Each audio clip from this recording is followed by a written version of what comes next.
Hi guys, I'm Adam Wilborn from WhatCulture. And I'm Pushin Thunder Liger from WhatCulture. And coming up, a new WWE belt that will make your eyes bleed. WWE Raw scripting chaos. And has the Stomping Grounds card been leaked? Somebody call a plumber. But before we begin, a quick thank you, a very heartfelt thank you to Drew Krulowicz, that's a set of syllables that I don't say very well, for bringing that wonderful push sign to Money in the Bank. It made the pay-per-view. Push. This is the news. Anyway, we're going to kick things off with a little Monday Night Raw news. Now, if you notice, we're going to talk about the 24/7 Championship in just a little bit. But if you notice, Mick Foley made a big point of going on about making Raw again, which was a bit, Donald Trumpy on this week's Raw, as things bled into the third hour. You may have noticed some aesthetic changes when that came in. So basically, we saw the lights in the arena dim to make the crowd kind of darkened, and they kind of flipped the color scheme a little bit so that it was predominantly black. So they killed all the lights on that little squiggly wiggly screen below the Tron. They changed the Tron so that it was basically a black background with the Raw text in red, and the LED boards around the ring were given the same treatment. So, according to Fightful Select, who reached out to WWE and a number of sources to try and figure out what was really going on here, they were told that this is going to be a permanent change going forward by the looks of things. WWE are apparently looking to make Raw more Raw, which is a really weird thing, but very WWE. They want to give that third hour a different flavor. In Fightful's words, according to one of their sources, this is just another example of the company throwing something at a wall and hoping it sticks. But it could also be a method of trying to make the ratings drop off that traditionally happens in that third hour go away. Adam Wilborn, what do you think of this fresh lick of paint? I have a suggestion. How about instead of making Raw, why not make Raw good? Fair.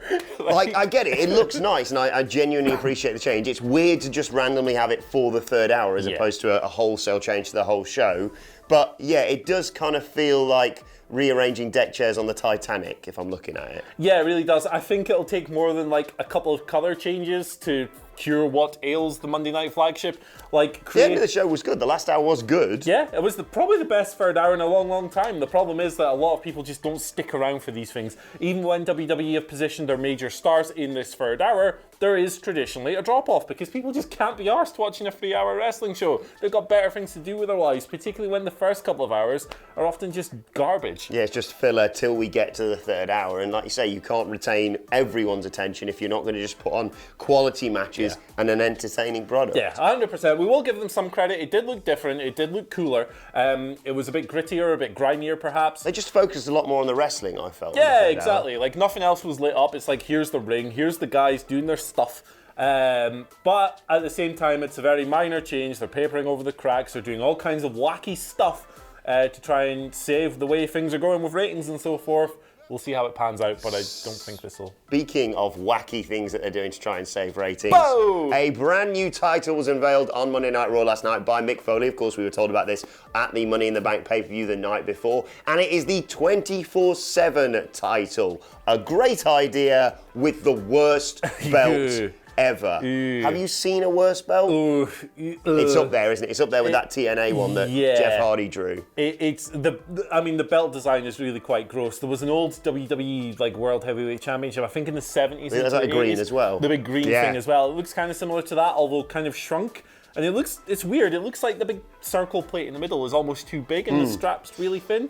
It's odd. It's the hardcore title effectively in all but name. Yeah. And the concept I really am excited about because Mick Foley unveiled that this would not only be a belt that would be seen on Raw and SmackDown, it could be challenged for by anyone, basically. Anyone on Raw, SmackDown, NXT, NXT UK, 205 Live, and any legend who just fancies turning up and challenging for that belt. And we've already had 3 champions. The inaugural champion, though, Titus Worldwide! Titus O'Neil grabbed it after Mick Foley left it in the ring and just all the goobers ran down to grab it. It was whoever touched it first. Well, not touched it first because the club grabbed it at the same time. Whoever ran away with it first, I suppose. Yeah. Titus O'Neil won it. Unfortunately, it was a relatively short-lived title reign because it lasted from getting out of the ring to getting to the top of the ramp, at which point he was attacked by Robert Roode, who pinned him for it. It looked like Robert Roode would leave Raw as the new 24/7 champion, I suppose is what we're guess, calling them, until R-Truth used his smarts in a real boy popper when he opened the door to let Robert Roode get in his car, and there was just a referee sat there. R-Truth pinned him, took the title, drove off. He is your new 24/7 champion. And like I said, the concept is really exciting. It harks back to the hardcore title, which we all enjoyed. I still remember that WrestleMania where it changed hands about 5 times. It just don't look at it directly. Yeah, it's bags of fun. Like we all remember the hardcore title and all this fun, wacky action with mad weapons and stuff.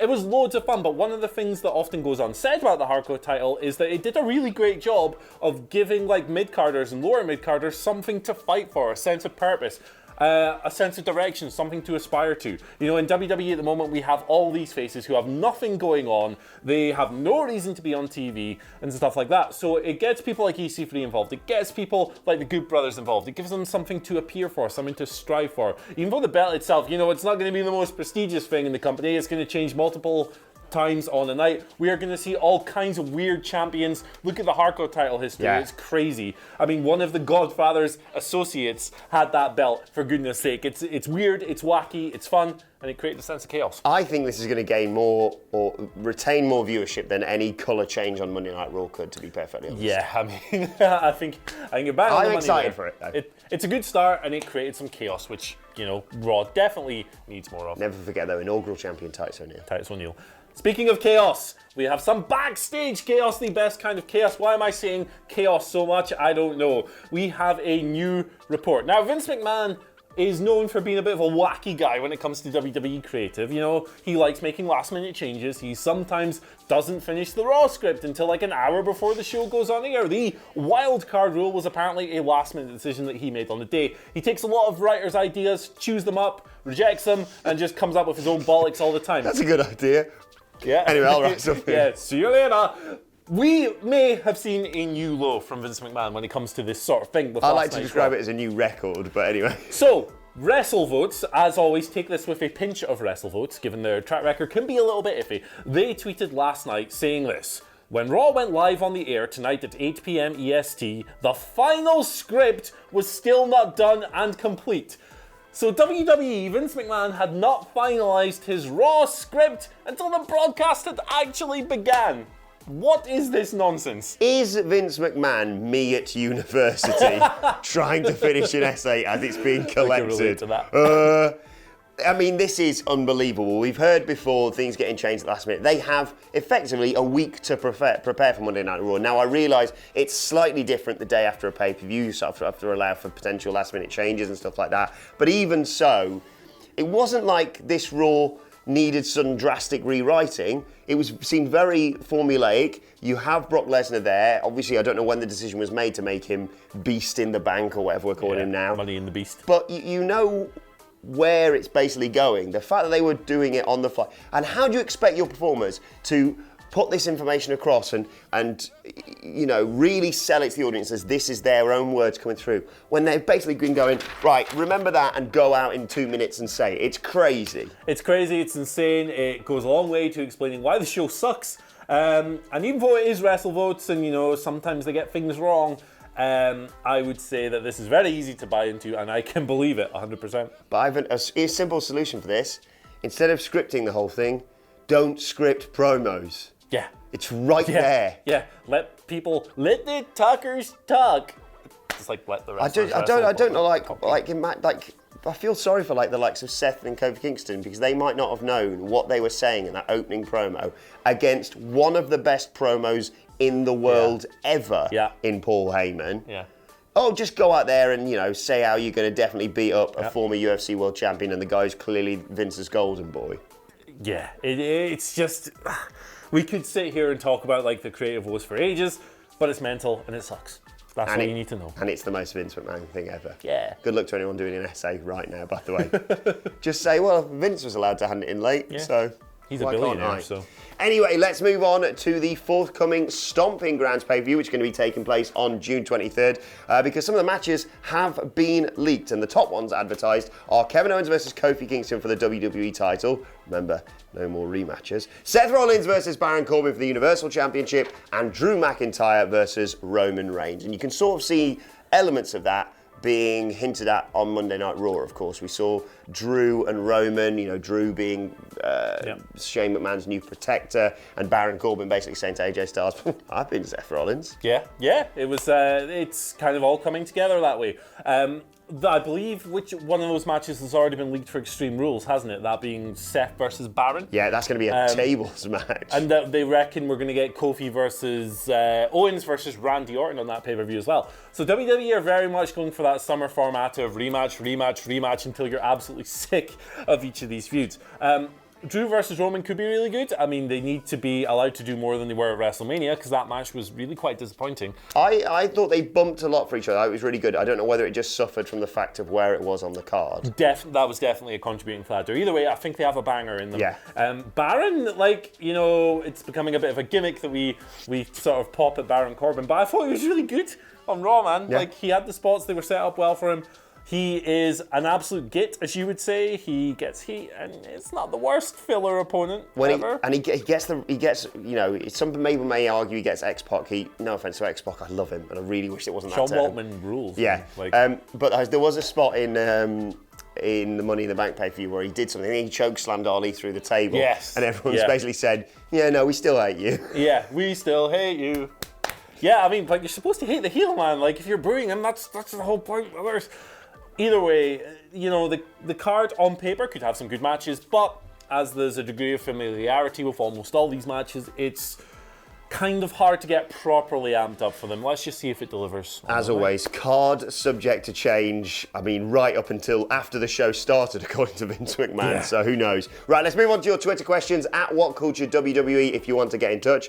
We start with someone called, I'm going to go with Koash James on Twitter, who says, do you think Brock's spot at Money in the Bank was originally written for Big Lars Sullivan? However, with all the controversy over him recently, and he got pulled, Vince had to think who the closest big brute monster type he had in his phone book was, and, paid him as much as he needed to. 5-star Lars. No, I think that spot was custom designed for Brock Lesnar. I think it feeds perfectly into the way they draw heat these days, which is by trolling the hell out of you. And nobody, look at the response the internet has had to this. That's exactly what they were trying to do. Now, whether or not this is a good thing, and that whether or not inspiring true resentment in such a way is healthy for the product or problematic is up to you guys to decide. But no, I thought this spot reeked of Brock Lesnar. Yeah.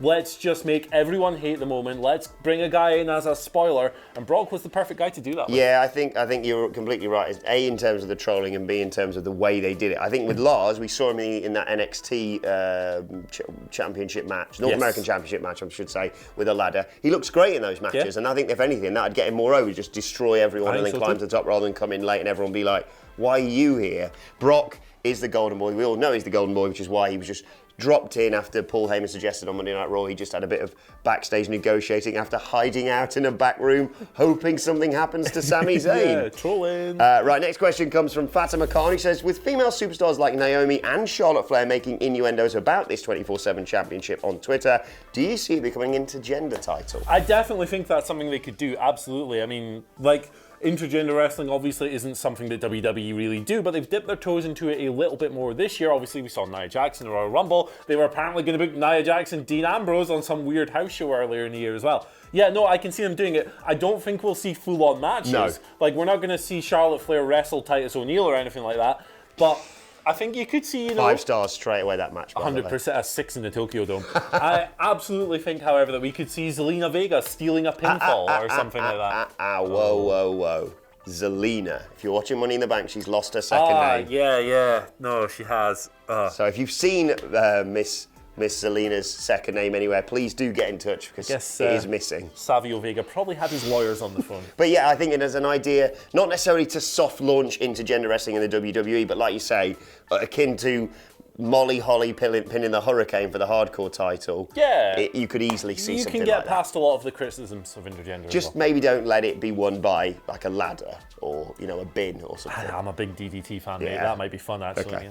Yeah. Sold me on that. Final question. If you see any of them at an airport, you're putting a referee jumper on and I'm jumping final question comes from Silverblade, who says, has Ricochet officially become the new Finn Balor on Raw? # this is the news. # Poosh.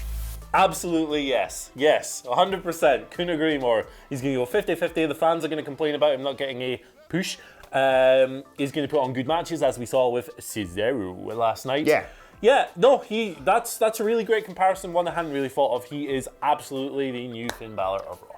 I did enjoy that match, and it did make sense last night. Oh, look, he looked great, and he would have probably beaten Cesaro had he been 100%. Cesaro hadn't wrestled at Money in the Bank, of course. So the fact that Cesaro targeted his back and won, I wasn't as bothered about him getting pinned, but history does not look good in terms of what the future holds for Ricochet. But we saw how exciting he was at Money in the Bank. And yeah, they love flippy guys. He was phenomenal, and he'll have these big matches every now and then. I don't think being the Finn Balor of Raw is a particularly bad place for him to be. Exactly. I think he'll be all right. Right, let's move on to today's and finally got to thank Mikey on Twitter who sent me this. Happy that Bayley is the new SmackDown Women's Champion? Delighted. Well, good news for you if you want to go out and get something to celebrate that news. There is a toy of hers being advertised right now that Mikey's managed to snag a pic of. Check out the brand new Bayley doll, which may look a little bit like The Undertaker. I was going to say, Bayley's gone goth. Has she been hanging out at Bayley's Rise? got arm tattoos. Oh yeah, and a beard. Oh no. Congratulations to the former Miss Money in the Bank and the current SmackDown Women's Champion, who could apparently grow a better beard than, well, both of us. Yeah, Michael Hamflett, have a word with your daughter, mate. What's she doing? Let us know your thoughts on that and all of today's news stories in the comment section below. And don't forget to like, share, and subscribe. And you can send us Twitter questions at WhatCultureWWE. And also on Twitter, you can follow. Better beard than me? Yeah, still, that is a better beard than you. Yeah, fair enough. Yeah. You can follow both of us on Twitter. You can follow him at Andy H. Murray. Don't know what the H stands for. You make it up. Thank you for the boosh sign. God. Follow me at Adam Wilmot. As I said, follow us all at WhatCultureWWE. My thanks to Andy Murray. Thank you for watching, and we will see you soon. Wales.